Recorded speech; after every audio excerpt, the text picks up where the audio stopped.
အားလုံးပဲမင်္ဂလာပါဒီနေ့ညမှာတော့ Premier League ရဲ့အကြီးအကဲရှိလာတဲ့ပွဲစဉ်တွေစက်တိုက်ကစားဖို့ရှိနေပါတယ်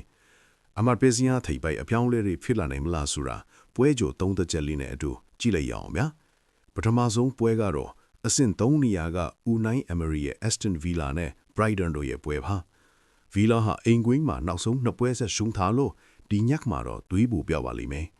Brighton ကလည်းအဝေးကွင်းဆိုဂိုးသွင်းလက်ရှိပေမဲ့Villa နဲ့တွေ့ရင်အငဲတန်းရုံးကန်ရလိမ့်ရှိတာပါကျွန်တော်ရဲ့အမြင်မှာတော့ Ollie Watkins ရဲ့ဂိုးတွေနဲ့အတူ Villa တို့အင်ကွင်းမှာအနိုင်3မှပြန်ယူသွားပါလိမ့်မယ်ခမန်းရလက်ကတော့ Aston Villa 2ဂိုးနဲ့ Brighton 2ဂိုးလို့ခမန်းကြည့်ပါတယ်ဒုတိယပွဲကတော့ Champions ဆုကိုဖိအားပေးနေတဲ့ Manchester City ရဲ့ပွဲပါ City ဟာ Liverpool ကိုနိုင်ထားရဲ့အရှိန်နဲ့အတူ Fulham ကိုအခန့်ရမှာပါ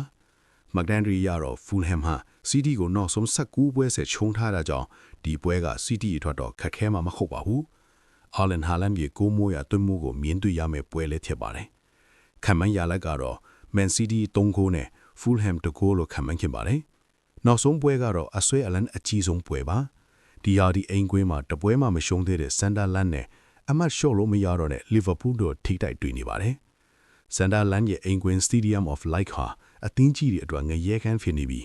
Liverpool ကလည်းကွင်းလည်လူစိုးဖို့စလိုက်မပါနိုင်တာကြောင့်အတော်လေးရုန်းကန်ရမှာပါအပြန်အလှန်ဂိုးတွေနဲ့တရေရလာထွက်ပေါ်သွားနိုင်တဲ့ပွဲမျိုးပါတယ်ခံမှန်းရလိုက်ကတော့ Sunderland တဂိုးနဲ့ Liverpool တဂိုးလူခံမှန်းချင်ပါတယ်ဒါကတော့ဒီနေ့ညပွဲစဉ်တွေအတွက်ကျွန်တော်ရဲ့အမြင်နဲ့ခံမှန်းချက်တွေပါတကယ်ချင်းတို့ဘယ်အသင်းတွေနိုင်မလဲလို့ထင်ပါသလဲ comment မှာခံမှန်းပေးသွားကြပါဦး